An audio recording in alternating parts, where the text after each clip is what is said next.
Sapa Indonesia Pagi, apakah Anda sudah mengetahui benar apa itu virus corona baru atau COVID-19? Kami kembali menghadirkan segmen Tanya Jawab seputar COVID-19 yang akan menjawab pertanyaan-pertanyaan Anda seputar COVID-19 pada hari ini. Dan hari ini juga kita sudah menerima sejumlah pertanyaan yang disampaikan melalui akun media sosial kami, salah satunya melalui Instagram. Jadi Anda bisa mengajukan pertanyaan Anda yang akan kami jawab setiap hari di Sapa Indonesia Pagi. Instagram kami di @sapaindonesia_kompas.tv dan juga bisa melalui @kompas.tv Instagram. Atau Anda bisa juga menghubungi kami setiap kami live seperti pagi hari ini di line telepon di nomor 021 5366 0500. Hari ini juga sudah ada dokter yang sudah ditunjuk oleh Ikatan Dokter Indonesia untuk memberikan informasi kepada Anda seputar COVID-19. Sudah hadir Dr. Andi Khomeni Takdir, dokter spesialis penyakit dalam dari Perhimpunan Dokter Penyakit Dalam. Selamat pagi, Dr. Andi. Selamat pagi, Mas. Terima kasih sudah hadir di Sapa Indonesia Pagi di Tanya Jawab COVID-19 ini. Saya sebelum memulai dengan pertanyaan dari pemirsa kita, melihat latar belakang dokter, saya lebih ingin tahu mengenai bagaimana setiap kita yang saat ini entah batuk saja, entah diare saja, entah sesak saja, langsung merasa saya ini kena corona. Pasti saya yakin banyak begitu, bahkan orang-orang terdekat kita juga mungkin langsung mengalami. Apakah benar pendekatan seperti ini, Dok? Kalau saya batuk saja, saya harus mencurigai bahwa saya ini terkena corona. Oke, jadi sebenarnya kita harus menghindari ya pemikiran bahwa segala sesuatu yang sekarang kita alami kalau itu rasa yang tidak nyaman seperti batuk, pilek, demam, sesak napas, itu jangan langsung dikaitkan dengan COVID. Sekarang kita lihat di mana-mana begitu batuk, ada yang bersin, itu langsung seperti menghindar atau bagaimana. Itu mungkin ada sebuah reaksi yang wajar, tapi kita sebisa mungkin tidak hanya berpikir bahwa corona nih, apalagi melakukan seperti self diagnosis. Jadi mendiagnosis diri sendiri itu juga dilakukan oleh tidak sedikit orang yang menghubungi kami, melalui media sosial dan lain-lain. Mereka menyatakan, "Dok, apakah ini saya bukan sakit corona, bukan COVID, bukan apa, udah batuk beberapa hari, ada demam beberapa hari." Yang saya bisa sampaikan, jangan langsung menyambungkan ini semua dengan COVID. COVID ini mungkin semacam new kids on the block ya. Jadi salah satu yang saya sampaikan, ini new kids dia, anak baru. Sebenarnya tubuh kita itu di lingkungan kita sudah berinteraksi dengan begitu banyak kuman patogen. Ada begitu banyak virus, ada begitu banyak bakteri. Kita juga batuk, maaf kalau ada debu, ada pasir yang terbang, dan itu respon tubuh untuk mengeluarkan barang-barang yang benda-benda asing ini, gitu loh. Kita juga demam, itu juga reaksi pertahanan tubuh sebenarnya. Atas banyak alasan lain begitu. Atas banyak penyebab yang lain. Jadi jangan semua kita timpakan ke, ini salah corona, ini gara-gara corona. Apakah akan mengganggu kondisi kesehatan saya kalau saya langsung, ya mungkin orang akan bilang paranoid, wah saya ini corona 19. Tapi maksud saya COVID-19, apakah akan mempengaruhi juga imunitas kita kalau kita terus berpikir seperti itu? Jadi imunitas kita itu komandannya itu ada di our brain ya, di dalam otak kita. Nah, ini juga kalau kita terlalu terpapar dengan informasi yang ini sepertinya sudah horor banget ya. Optimismenya hilang, kemudian yang lebih dominan itu pesimisme, rasa takut, khawatir, cemas, bahkan mungkin fobia dan paranoid ya dalam tanda kutip. Nah, itu juga sama sekali tidak bagus. Bukan hanya berhadapan dengan corona saja, imunitasnya akan turun melawan kuman-kuman yang lain. Jadi mungkin dia akan ketemu dengan karena makanannya tidak hygiene, di situ ada salmonella. Kan ini daya tahan tubuhnya ikut turun juga. Karena kita sudah yakin bahwa kita tidak akan kuat begitu melawan virus ini gitu. Jadi kita harus kembalikan secara objektif bahwa tata laksananya itu disusun dan diterapkan. Ada upaya-upaya pencegahan, ada upaya untuk menguatkan imunitas. Itu titik tumpu pertama. Kemudian kalau memang sakit, maka akan ada langkah-langkah yang dijalankan. Tidak semua dengan corona juga, tidak semua dengan COVID juga. Jadi tolong hindari kecemasan, dan kalau memang ada perasaan seperti itu, maka kembalikan lagi data-datanya kayak apa, Oke, jadi faktanya kayak apa. kecemasan itu justru akan merugikan imunitas Yes. kita juga ya. Kita langsung ke pertanyaan yang sudah dikirim ke Sapa Indonesia Pagi melalui media sosial dari Denur Patria. Apa yang harus kita lakukan kalau bertetangga sebelahan dengan kondisi 1 minggu demam, ya, tetangga kita sudah konsul ke dokter dan sudah dikasih obat antibiotik. Apakah beliau langsung termasuk ODP atau PDP? Sebagai tetangga harus bagaimana, Dok? Oke.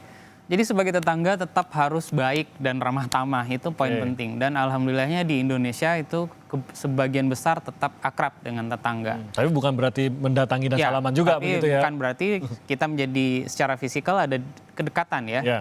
Nah sekarang yang dijaga, yang kita ingin jaga adalah meskipun secara fisikal berjarak, tapi secara sosial, secara emosional itu tetap sebagai saudara. Jangan langsung dimusuhi juga begitu. Tidak banyak kali dialienasi, batuk. ya, tidak kemudian diusir, tidak kemudian diminta pindah dan lain-lain. Itu satu. Dan kalau kita lihat dengan yang dari Nur Patria, tetangganya udah 1 minggu demam, dia sudah ketemu ke dokter, dia sudah mengunjungi dokter, jadi dokter sudah melakukan pemeriksaan dan juga memberikan antibiotik. Tentu biasanya ada evaluasi di sini. Saya lebih merasa bahwa tetap dijalankan upaya stay di rumah, itu satu, baik oleh pasiennya, tetangganya, maupun oleh Pak Nur sendiri.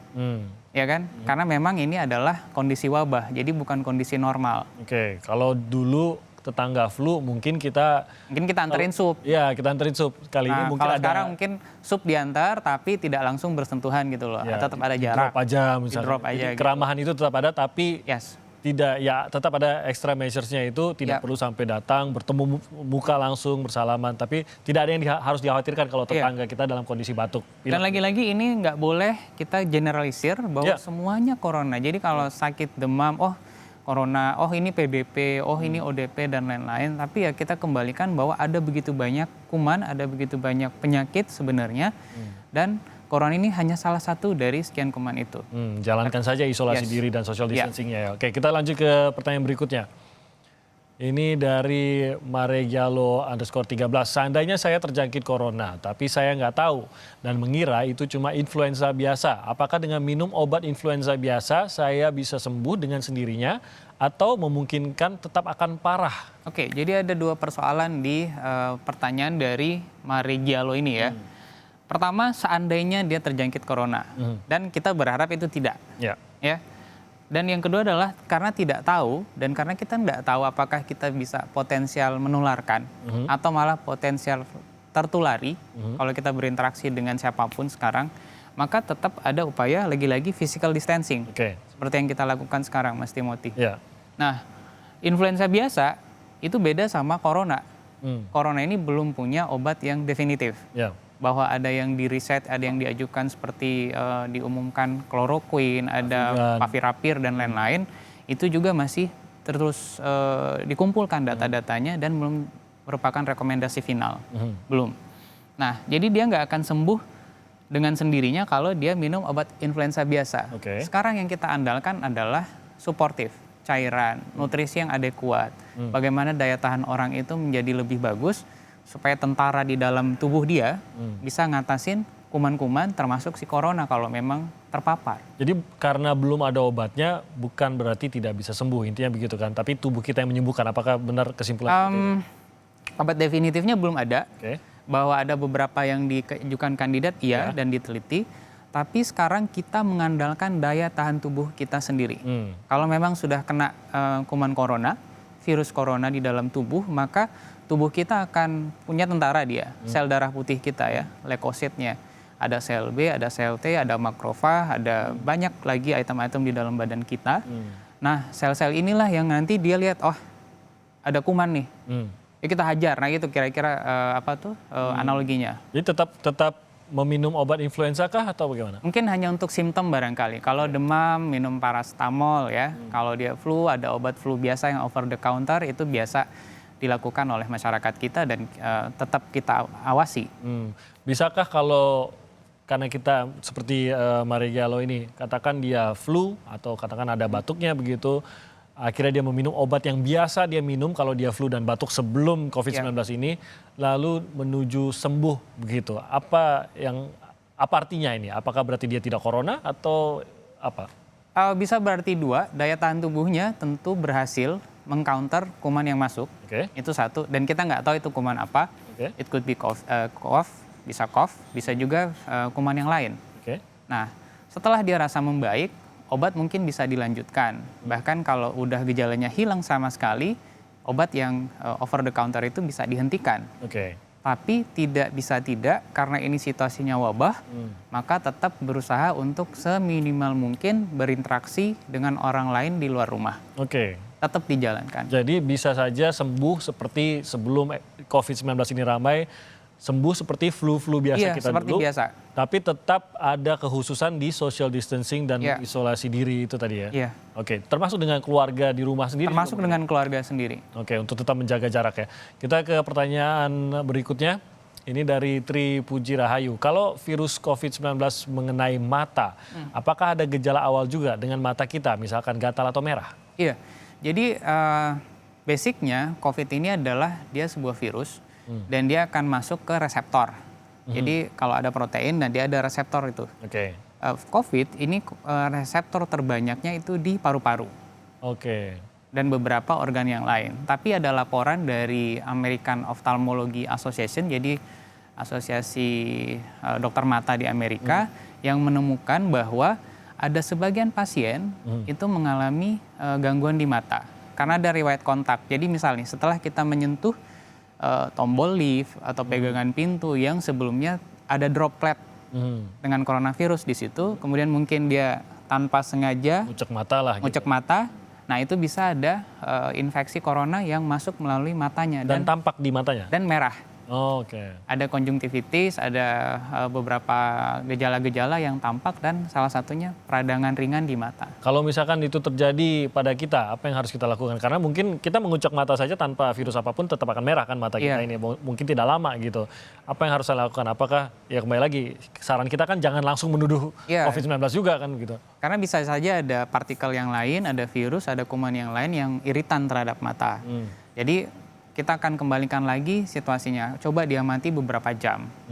Kalau ternyata itu mungkin karena sabun atau karena apa Debu partikel-partikel atau lain ya, debu, mungkin nanti dia akan reda. Ya. Nah, tapi kalau laporan dari beberapa teman-teman dokter mata yang disampaikan asosiasinya ini, itu could be stay long. Jadi akan Berhari-hari? tinggal beberapa hari dan dia juga akan ikut gejala-gejala yang lain juga.